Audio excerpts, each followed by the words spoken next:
Ilmu yang bisa membuat kita merubah paradigma. Hadirin, hidup itu tentang rasa, bukan apa yang ada di hadapan kita. Hidup itu tentang rasa. Saya ingin tanya, kalau orang Bandung kangen makan bakso, kira-kira kemana? Kemana hadirin?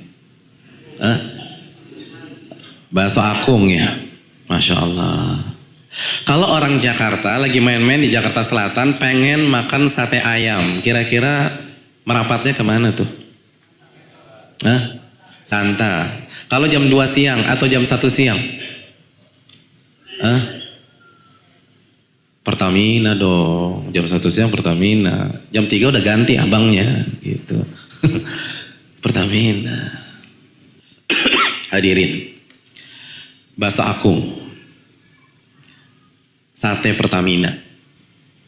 Bangkunya mewah nggak ngomong-ngomong? Sendoknya dari emas atau biasa-biasa aja? Ada batu safir nggak tuh di garpunya? Nggak ada. Fasilitasnya enak nggak? Biasa. Bahkan kalau ke sate Pertamina kita bawa apa? Kecuali masuk ke dalam terus sok-sok beli minuman di situ tuh. Tapi kenapa orang yang pencinta makanan sejati pilihnya bakso Akung, sate Pertamina? Kalau di Jakarta, ini kan banyak orang Jakarta juga ya. Bubur ayam Cikini, bubur ayam Barito. Kalau yang era 90 pengen gado-gado Bonbin. Bener gak nih hadirin? Ya. Itu kan fasilitasnya gak ada yang enak. Kenapa kita pilih ke sana? Karena rasa. Itu rasa. Bukan fasilitas.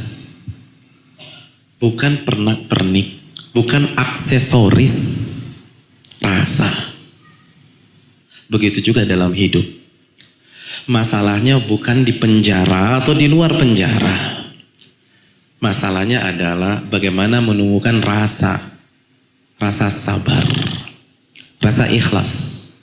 Rasa ridho kepada takdir Allah Subhanahu wa ta'ala. Bagaimana menemukan rasa qanaah hadirin? Bagaimana menemukan rasa tunduk kepada takdir Allah Jalla wa ala? Mau di dalam penjara, mau di luar penjara, kalau rasa itu nggak tumbuh, stres. Ya, saya sering sampaikan di Pondok Bambu, simple aja lah, data tuh nggak mungkin bohong hadirin. Kasus bunuh diri terbanyak dalam penjara atau di luar penjara? Di luar. Kenapa orang bunuh diri? Stres, depresi, nggak punya harapan. Jadi kalau hanya yang penting saya keluar secepatnya, tapi tidak ada rasa ikhlas kepada Allah. Tidak ada rasa iman kepada hari akhir. Ya balik-balik lagi. Tidak ada rasa tunduk kepada Rabbul Alamin.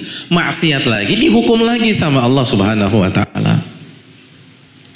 Hadirin yang dirahmati Allah. Kenapa demikian? Karena itu tadi, setiap masalah itu karena dosa. Wa ma asabakum min musibatin fabima kasabat aydikum. Apapun yang menimpa kalian itu disebabkan dosa-dosa kalian, kecuali para nabi dan rasul. Dan gak harus kesalahan kita di kasus itu. Bisa jadi di kasus itu kita gak bersalah. Kita korban. Kita the right man on the wrong place. Tapi maksiat kita di kasus yang lain tuh yang ngundang tuh gitu loh. Yang ngundang tuh yang di sana, di sini, di situ gitu loh hadirin. Nah kalau kita nggak menumbuhkan rasa pendosa, lalu kita tumbuhkan lagi rasa taubat kepada Allah SWT. Ya kapan mau selesai tuh? Ya nggak selesai. Hadirin. Saya melihat ini adalah momentum buat kita semua. Ini bukan akhir dari segalanya. Hadirin, penjara ini itu sudah melahirkan seorang presiden hadirin. Iya apa tidak? Ya, Bung Karno kan pernah di sini. Kamarnya nomor berapa? TA 01. Bener nggak nih hadirin? TA 01. Dan beliau punya tulisan yang beliau tulis di tanggal 13 Mei 1931 dan masih ada sampai sekarang. Presiden. Kita nggak pernah tahu apa yang akan terjadi pekan depan, bulan depan, tahun depan.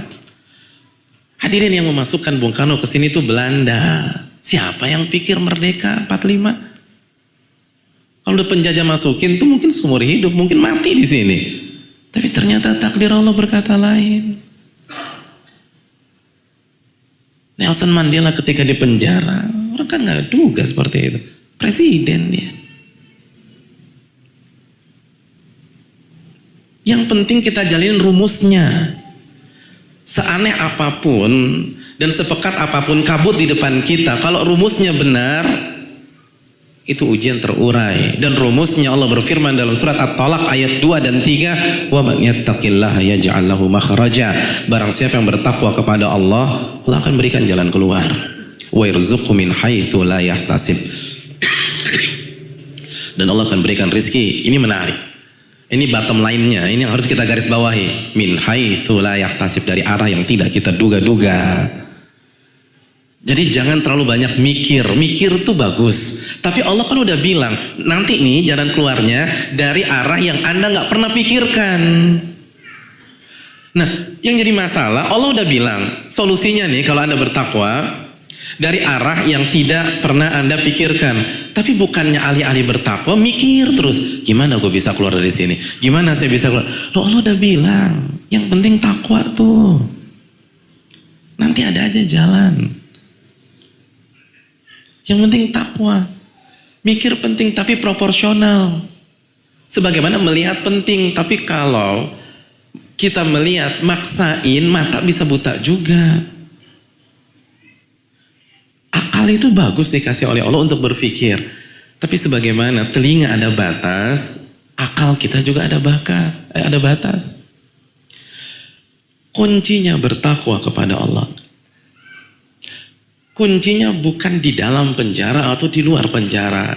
Kuncinya ittaqillaha haitsu ma kunta, kata baginda Rasulullah SAW. Bertakwalah kepada Allah dimanapun Anda berada. Dimanapun Anda berada. Di dalam penjara bertakwa, di luar penjara bertakwa, itu sukses.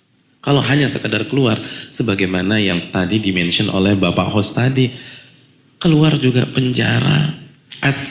Ad-dunya sijnul mu'min, dunia itu penjaranya orang-orang beriman. Makanya kalau kita ngajarin di Pondok Bambu itu, kita ganti istilah yang sudah yang keluar dan sudah menyelesaikan masa tahanannya, bukan bebas. Karena Nabi nggak mengatakan bebas. Nabi katakan dunia itu penjaranya orang-orang beriman. Bebas itu kalau ibu-ibu keluar dari penjara dalam kondisi nggak bernyawa, itu. Tapi selama masih punya nyawa keluar, nggak ada kata bebas. Karena dunia itu penjara. Ini yang dilupakan. Intinya bukan ada atau di sana. Intinya bagaimana kita bertakwa kepada Allah. Intinya tentang rasa, hadirin. Hadirin, beberapa tahun yang lalu, saya menjenguk seorang jamaah. Beliau terkena kanker tulang. Kanker tulang. Dan beliau berjuang melawan kanker tulang itu udah tahunan. Sampai di titik kanker itu udah kemana-mana. Dan sebelum beliau meninggal, saya masih sempat bertemu dengan beliau. Itu posisinya sudah sejajar begini tuh, hadirin. Sudah, jadi kalau kita jenguk, sebelum masuk kamar di briefing dulu sama istrinya. Nanti Pak Ustadz, kalau jenguk suami saya, Pak Ustadz yang menghampiri beliau, terus Pak Ustadz yang togokkan kepala di hadapan wajah beliau. Jangan sampai beliau nengok ke Pak Ustadz. Karena posisi beliau harus begini terus. 7 kali 24 jam harus begini. Kenapa demikian? Karena kalau nggak sengaja beliau nengok, mati. Karena tulangnya itu seperti daun dimakan. Kok dirayap sih? Kok daun dimakan rayap? Dimakan ulat, hadirin. Jadi udah begitu-begitu tuh, gerut gitu. Jadi kalau nengok, krok, meninggal. Dan Pak Ustadz jangan salaman karena walaupun kita rasa itu biasa, kalau kita sentuh kulitnya sakitnya minta ampun. Ya Allah hadirin, kita di sini udah kayak sorga kalau dibandingkan dengan kondisi beliau. Tapi bukan itu poinnya. Poinnya adalah setiap ada orang yang berkunjung dan menjenguk beliau, itu yang ceramah beliau, bukan penjenguk. Jadi sebelum yang jenguk bilang sabar ya Pak, itu beliau udah nasihatin jangan lupa sholat Pak, jangan lupa zikir kepada Allah, jangan lupa bertakwa dalam hidup.